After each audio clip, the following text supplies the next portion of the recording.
Hi there, welcome to my channel. My name is Jane and I am currently an engineering PhD candidate here in the US, and I am from Nigeria in West Africa. That means that I passed through the US F1 visa interview process before I came to the US, and in today's video I'm going to be telling you guys documents that you need to go with in order to have your visa approved, because I know that this is really important. Not having the right document or having fraudulent documents can lead to your visa being denied. So last weekend I hosted a live stream, and during the live stream one of the viewers, she said she went for her F1 visa interview last week and she was denied, reason being that the bank statement that she went with was that of last year.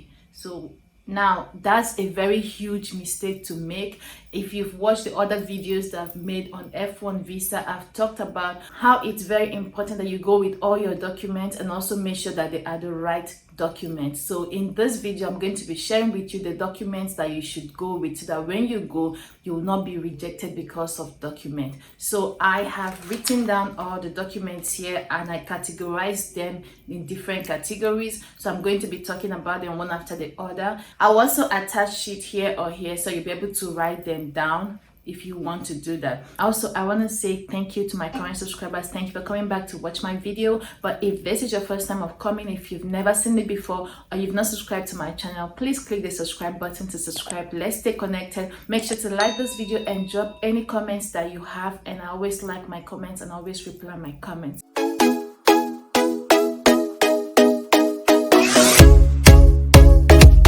So the first category that I have here is your personal identification document. So for your personal identification document, of course you have to go with your international passport. I mean, if you don't go with it, where do you want them to stamp the visa on? So go with your international passport and make sure that the passport is valid for at least 6 months. Don't go with a passport that is 2 months to expire or soon to expire, because if you do that, you get the visa stamped, you move to the US, you still have to go through the hassle of trying to get a new passport. So just make sure your passport is valid at least 6 months before you take it for your visa interview. The next one is your passport photograph. Now for your passport, I mean the passport photograph, they might or they may or may not even ask you for this, but I will always tell people that it's better you go with SS documents than for you to go with less. So go with at least 2 of your passport photographs just in case they ask you for that. And then go with your birth certificate. That is also very important. The next one here is your resume. They may or may not ask you for your resume, but please just print out your resume. It doesn't cost you anything to print out your resume. Go with that. And then if you have a driver's license, also go with it. If you don't have it, it's completely fine. You don't have to go with that. Then the next category I'm going to talk about is the application category. That is the documents that are related to your application. The number one is your DS-160 form. Please go with your DS-160 form. Then go with your DS-160 confirmation printout. Print that out and also go with it. Then go with your service fee receipt. Please go with your service fee receipt. Then go with your application printout.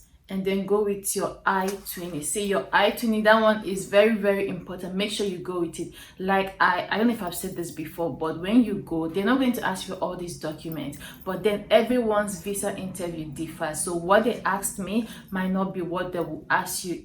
I made a video on my personal experience. I'm going to attach the video here or here, whichever way, about my personal experience. And when I went, the only documents they asked me for was my I-20 and my admission letter, I think, but I'm pretty sure it was my I-20. So all the documents I went with, they did not ask me for that. But other people have gone and they asked them for different documents. So you just want to make sure that you have all the documents that you need before you go, just in case.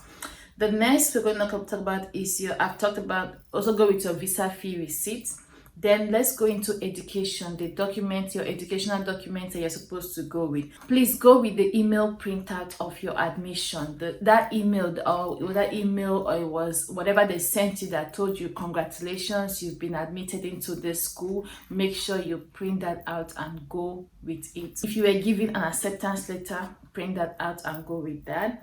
Then go with a list of all the colleges you applied to. I mean, if you applied to the colleges yourself, if your application was very personal to you, you would know the schools you applied to and you wouldn't need to go with a list. But if for some reason you think you're going to forget the schools you applied to, just write them down and go with the list. So just in case they ask you which other schools did you apply to, you can look at that and tell them. But for me, I didn't have to go with this document because I knew the schools I applied to. I mean, I searched for them and I applied to them myself. So they did ask me this question, but if they had asked me, I would have known what to answer. The next one is your financial aid letter or your scholarship letter or whatever you want to call it. And if you got any financial aid from your school, please go with that letter that shows that you were given a financial aid. Also go with emails.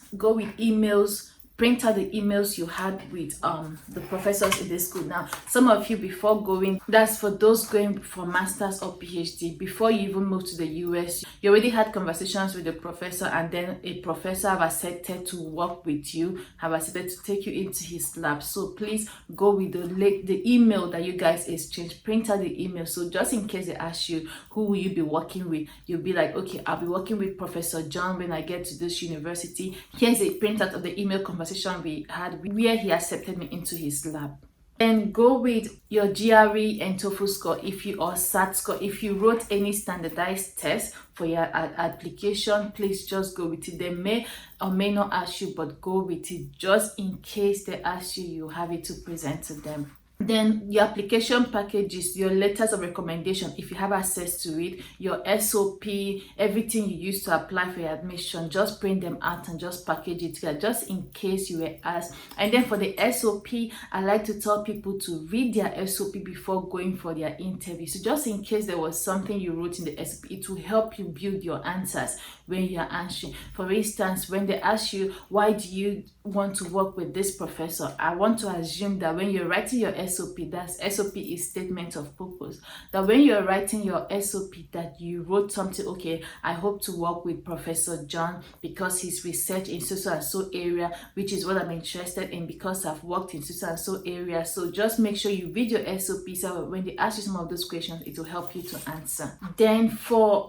your work experience, I would say go with, if you're already working before you decide to come and study in the US. Probably you're already working, then decide to come and further your studies or your master's or your PhD. I would advise that you go with your salary slip as an evidence to show. This one is important when they ask you what would you be doing when you come back after your studies. If they ask you the question of what would you do after your studies, I've told you guys in my other videos. Please, if you've not watched my other F1 visa videos, go and watch them. Trust me, it's going to be really helpful to you. I've gotten positive feedback from people who have already gotten their F1 visa and how my videos have helped them. So just make sure to go watch those videos. It's going to help you. So if they ask you a question like what do you plan to do after your studies, I've told you guys, please do not go and say you plan to stay back in the US and work in the US, because that will lead to rejection. So you want to make sure you're showing ties to your home country by telling them what you plan to do in your home country after your studies. If you have tax return, go with that.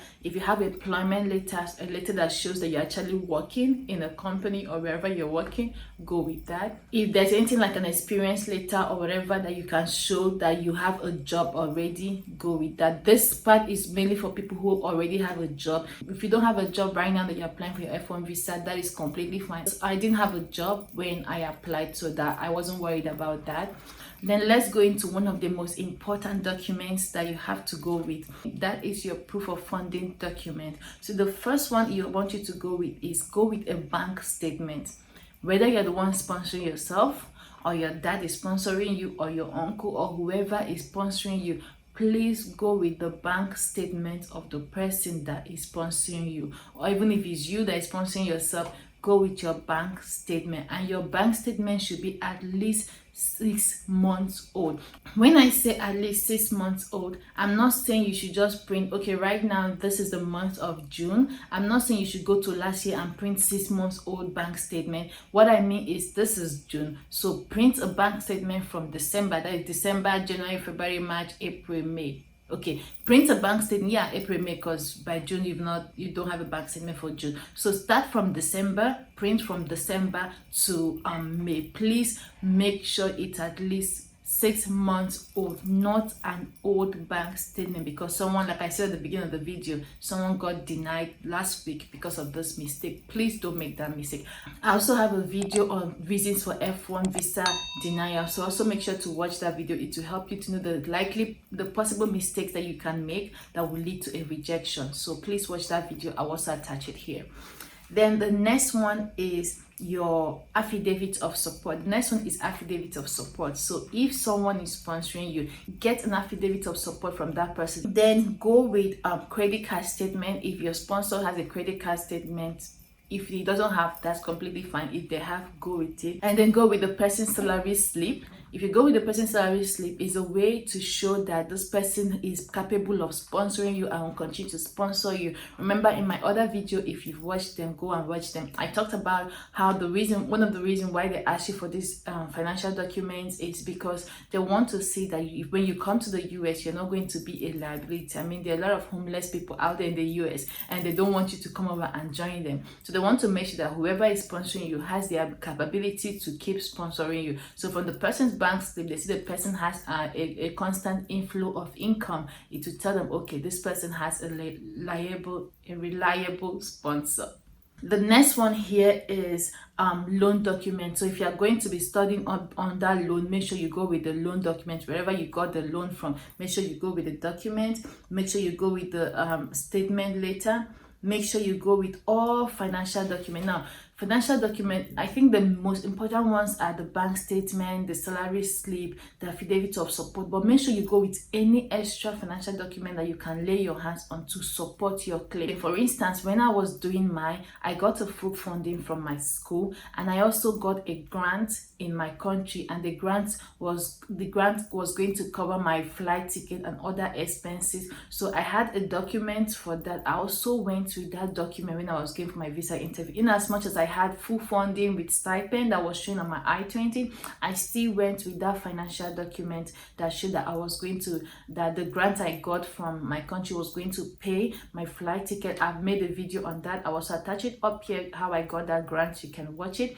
Now, the reason why I went with that document is just in case the visa officer asks me, okay, I see you have full funding from your school, but who is going to be paying your flight ticket and your other financial expenses? Then I would have brought out that document to show them that, okay, this is how I intend to fund my flight ticket and stuff like that. Like, you don't know what they're going to ask you for, so go with all the documents that you can go with. Now, financial, it's peculiar to everyone. Everyone's situation is different. If you got a full funding, that's like one of the best things. But if you didn't get a full funding, that's still completely fine, because you still get your visa approved, but you just need to show real financial documents. So everyone's situation is different. You might be getting sponsored by your dad. Some other person might be getting sponsored by the company. Another person might be getting sponsored by a pastor and stuff like that. So just make sure you go with all the financial documents that will help to support your claim. The other documents that I did not mention is your certificate, your transcript, your statement of results. So for instance, if you're going for your master's or you're going for your PhD, make sure you go with your statement of results with your transcript. Print out your transcript and go with them. Your certificate that shows that you already graduated from college and you have a degree in so and so. If you are going for a bachelor's degree, then make sure to go with the certificate of your high school certificate. By high school, I mean secondary school. Make sure you go with your secondary school certificate. Any certificate that can show that you already have the degree that you said you have. And I really hope I've mentioned all the documents. So if there is any document that you think I did not mention, please put them in the comment section. And also in the description box, I will list out all the documents. So just in case I missed something when I was talking, you can go to the description box of this video to write them down. At this point, I want to say all the best in your visa interview. I'll be praying for you that your visa will be approved. And please, when your visa is approved, come back and write in the comment section so that we can all celebrate with you, so that I can celebrate with you, because I really want you to be successful. All the best. Apply the tips I've given in my other videos and other tips that you can get from elsewhere. Be calm, be confident when you go for your visa interview, and trust me, your visa will be approved. Once again, congratulations in advance, and thank you for watching my video. And before I go, also, if you've watched from the beginning to this point and you still have not subscribed, come on, please click the subscribe button. Let's stay connected. Follow me on all social media platforms, and I'll see you guys in my next video. Bye.